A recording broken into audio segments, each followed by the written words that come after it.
تخيل كده كل ده ممكن ما يكونش حقيقي. انت وانا والكون كله ممكن ما يكونش حقيقي. طب ما ممكن اصلا الكون بدأ لما وعيك انت اشتغل او اول ما اتولدت. طب ما ممكن اكون انا لوحدي اللي حقيقي وكل اللي حواليا ده مجرد بس انعكاس من وعي انا، او العكس ممكن يكون كل ده انعكاس من وعيك انت وتكون انت الوحيد الشخص الحقيقي في الكون كله، وان الواقع الحقيقي عكس كده تماما، واننا كلنا مجرد محاكاة في كمبيوتر. ازاي؟ الفكرة دي بدأت من زمان جدا. سنة 380 قبل الميلاد اتكلم أفلاطون عن أسطورة الكهف اللي بتقول تخيل كل الناس محبوسين جوه كهف ومربوطين بسلاسل وما بيشوفوش أي حاجة غير ظل الأشياء الحقيقية على الجدران، وما شافوش طول حياتهم حاجة غير كده. بالنسبة لهم هتكون هي دي الحقيقة أو هو ده الواقع، لأنهم ببساطة ما شافوش غيرها. أفلاطون كان بيحاول يسقط فكرة إن ممكن ده كله يكون وهم،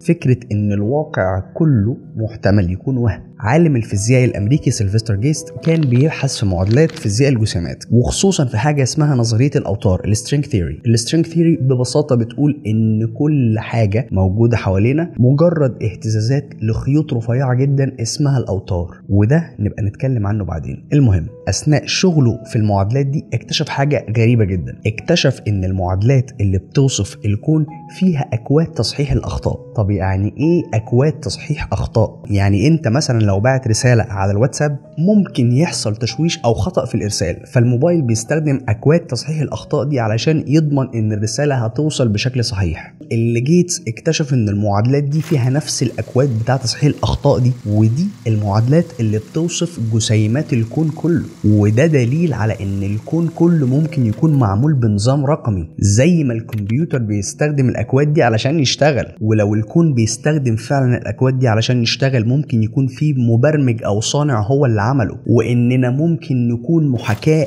جوه الكمبيوتر ده او في لعبة ضخمة جدا، والمحاكاة دي معمولة بدقة متناهية. بص، هو احنا دلوقتي بالفعل بنعمل محاكاة لبعض الاجزاء في الكون، يعني بنجيب شوية مجرات كده مع بعض ونبدأ ندخلهم جوه الكمبيوتر علشان نبدأ ندرسهم، وبنختار جزء صغير لان محاكاة الكون كله ده شيء صعب جدا، وهتعرف ليه في الاخر. بعد ما بنختار الجزء اللي احنا عايزين نعمل له سيميوليشن او محاكاة، بندخل جوه السيميوليشن دي او اللي بيتم برمجته على قوانين الفيزياء، معادلات الجاذبية، تكافؤ المادة والطاقة، قوانين الريلاتيفيتي، قوانين الكوانتم فيزيكس، ميكانيكا الكم. كل ده بيدخل جوه البرنامج قبل ما المحاكاة دي تشتغل، وكأننا أنشأنا واقع بذاته. ولكن علشان نعمل حاجة زي كده احنا محتاجين سوبر كمبيوتر زي اللي موجود مثلا في وكالة ناسا. طيب بما اننا نقدر نحاكي جزء صغير من الكون، ليه ما يكونش الكون بتاعنا في حضارة أقوى وأذكى مننا هي اللي عملته؟ يعني الحضارة الذكية دي هي اللي بتحاكي الكون بتاعنا، هي اللي عاملة المحاكاة اللي احنا عايشين فيها دي. بما اننا نقدر نحاكي جزء صغير جدا، فممكن احنا كلنا والكون كله يكون هو الجزء الصغير ده بتاع حضارة تانية متطورة عننا بمراحل، وبمساعدة سوبر AI قدرت تعمل ده. قدر بذكاء خارق يوصل للأكواد اللي بتعمل الكون اللي احنا شايفينه حوالينا ده. لما بنتكلم عن حجم المعلومات في الكون احنا بيكون قصدنا كده كام حاجة، وهي البيانات اللي بتحدد حالة كل شيء، زي موقع وسرعة كل جسم موجود في الكون، الالكترونز، الفوتونز، الكواركس، كل حاجة موجودة في الكون موقعها وسرعتها ده بيدخل جوه الداتا او البيانات بتاعة الكون ده، والطاقات وكل المجالات الموجودة في الكون، وضيف عليهم القوانين اللي بتحكم الحاجات دي كلها اللي هي قوانين الفيزيكس. عالم الفيزياء جاكوب باكنشتاين اكتشف ان حجم المعلومات في الكون بيتحدد بالعلاقة دي، والعلاقة دي بتحدد الحد الأقصى من المعلومات اللي ممكن يحتويها الكون. طرفين فصتين، وده في ده على ده ادانا ان حجم البيانات اللي ممكن الكون يحتويها هي 10 أس 120، وده الحقيقة رقم صعب مخنا مش هيقدر يستوعبه. 10 أس 120 بت، والبت هي أصغر وحدة بنقيس بيها المعلومة. 10 أس 120 بت ده بيعادل تقريبا 10 أس 89 تيرا بت، وده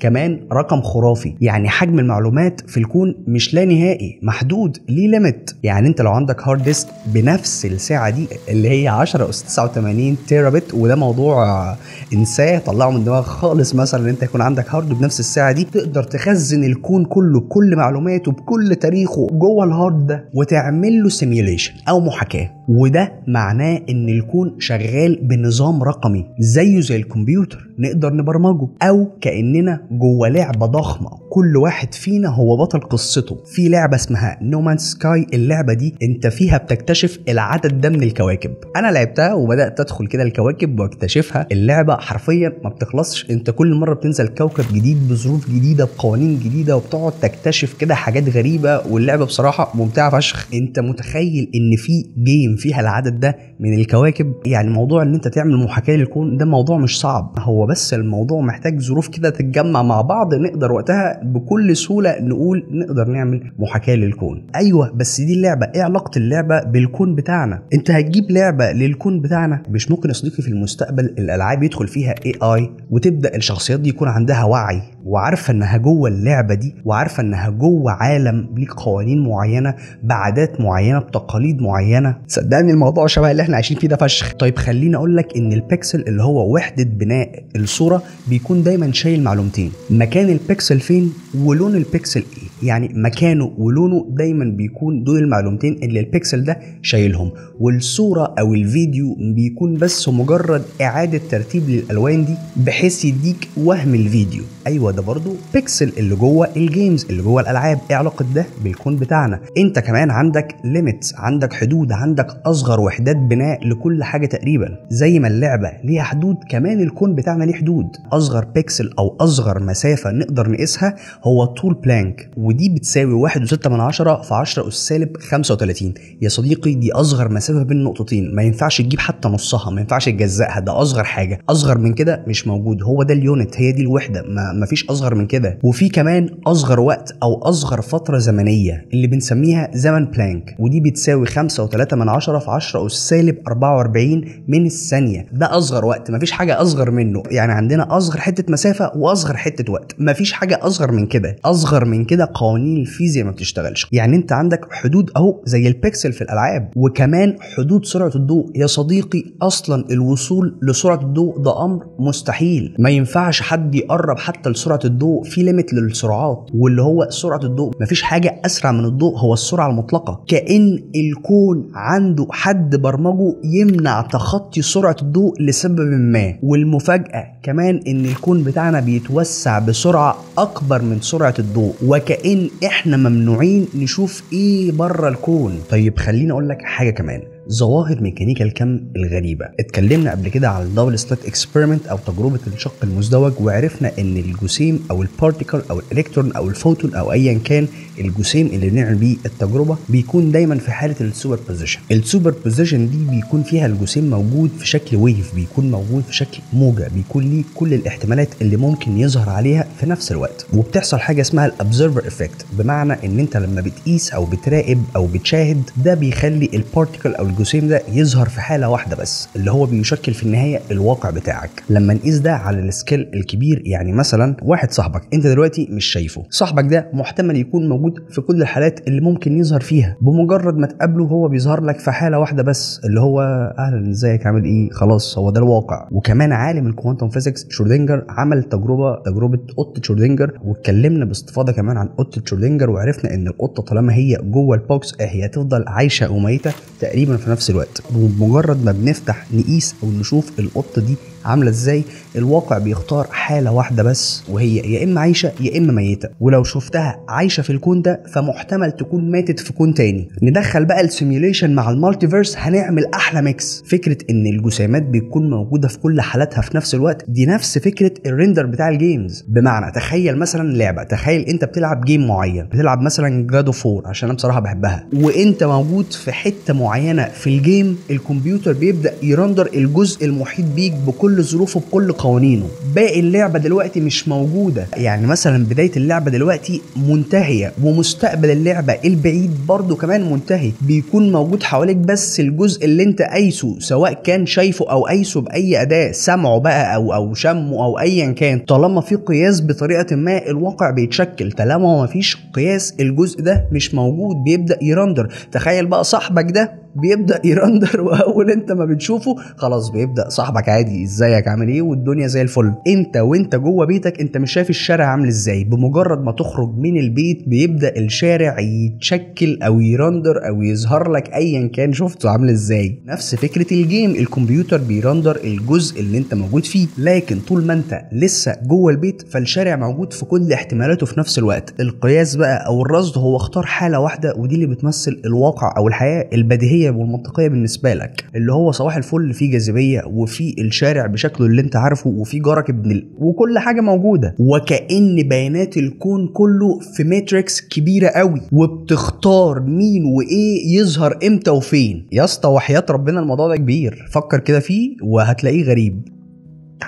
العالم ماكس تيجمارك اقترح فرضية اسمها فرضية الكون الرياضي Mathematical Universe Hypothesis، واللي بتقول الكون بس مش بيتم وصفه بشكل رياضي، الكون نفسه رياضيات. طيب ايه معنى الكلام ده؟ احنا متعودين ان الرياضيات مجرد أداة بنوصف بيها قوانين الفيزياء، زي مثلا قوانين نيوتن الباشا بتاعنا، او معادلة اينشتاين، او معادلات الكوانتم فيزيكس، او اي معادلات. احنا بنستخدم الرياضيات علشان نعبر عن قوانين الفيزياء، زي ما الشاعر او الكاتب بيستخدم اللغة علشان يعبر بيها عن افكاره. كمان احنا بنستخدم الماثماتكس علشان نوصف كل حاجة حوالينا. قالك بقى الماثماتكس او الرياضيات مش مجرد أداة، الكون نفسه رياضيات، الكون نفسه ماثماتكس. قالك يعني تعالى نشيل كل حاجة من الكون، نشيل كل الكواكب، نشيل كل النجوم، نشيل كل المجرات، نشيل كل حاجة موجودة في الكون. ايه اللي هيتبقى؟ اللي هيتبقى مش فراغ، اللي هيتبقى بنية رياضية بحتة. طيب ازاي الكون كله عبارة عن ماثماتكس؟ اولا كده الفيزياء كلها معادلات، من اول الكلاسيكال ميكانكس لحد الكوانتم ميكانكس، معادلات رياضية دقيقة جدا بتحسب كل حاجة، وكأن الكون كود برمجي مصنوع بدقة ومكتوب بمعادلات. تاني حاجة المادة نفسها رقمية، وكأن الكون ديجيتال مش مستمر زي البيكسلز، كوانتايزد مكمم مجزأ. في ميكانيكا الكم كل حاجة كوانتايزد، كل حاجة مكممة، كل حاجة مجزأة، نفس البيكسلز بتاع الشاشة اللي بتديك الصورة أو الفيديو. تالت حاجة ليه كل الثوابت الفيزيائية محسوبة بدقة وزي ما هي في الكون كله. في 3 ثوابت هم اللي حاكمين الكون، الجرافيتيشنال كونستانت وثابت سرعة الضوء وثابت بلانك. ال3 دول أي تغير طفيف فيهم هيديك كون بشكل مختلف تماما. بص الأرقام دي دقيقة وغير قابلة للتغيير.